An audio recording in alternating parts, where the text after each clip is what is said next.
இன்னைக்கு கசப்பே இல்லாமல் சூப்பராக பாவக்காய் ஃப்ரை பண்ணலாமா? நான் சொல்கிற மெத்தடில் ஃப்ரை பண்ணி பாருங்கள், கசப்பே தெரியாது.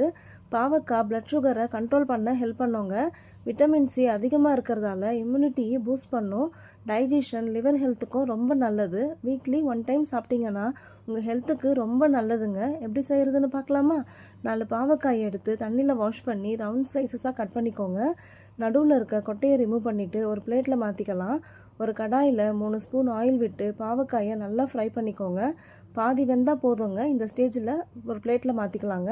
அதே கடாயில் 1 ஸ்பூன் ஆயில் விட்டு கடுகு, சீரகம், 2 காஞ்ச மிளகாய், பொடியாக கட் பண்ண ஒரு பெரிய வெங்காயம், கருவேப்பிலை சேர்த்து நல்லா வதக்கி விட்டுக்கோங்க.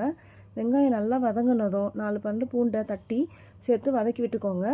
பொடியாக கட் பண்ண தக்காளியும் சேர்த்து வதக்கி விட்டுக்கலாம். தக்காளி நல்லா குழைய வதங்கினதும் ஃப்ரை பண்ணி வச்சுருக்க பாவக்காயை சேர்த்து நல்லா வதக்கி விட்டுக்கலாம். 1 ஸ்பூன் மிளகாய்த்தூள், 1/4 ஸ்பூன் மஞ்சள் தூள், உப்பு சேர்த்து கலந்து விட்டு மூடி போட்டு ஒரு 10 நிமிஷம் வேக வச்சு எடுத்துக்கோங்க. லாஸ்ட்டாக கொத்தமல்லி தூவி கிளறினீங்கன்னா கசப்பே இல்லாமல் சூப்பரான பாவக்காய் ஃப்ரை ரெடிங்க. உங்களுக்கு வேணும்னா இந்த ஸ்டேஜில் 2 ஸ்பூன் வெல்லம் கூட ஆட் பண்ணிக்கலாம். ட்ரை பண்ணி பாருங்கள், டேஸ்ட்டு வேறு லெவலில் இருக்கும். சாதத்தில் பிசைஞ்சு சாப்பிட்டு பாருங்கள், சூப்பராக இருக்குங்க. நீங்களும் ட்ரை பண்ணி பாருங்கள். உங்களுக்கு இந்த வீடியோ பிடிச்சிருந்தா நம்ம சேனலை லைக், ஷேர் அண்ட் ஃபாலோ பண்ணிக்கோங்க. தேங்க்ஸ் ஃபார் வாட்சிங்.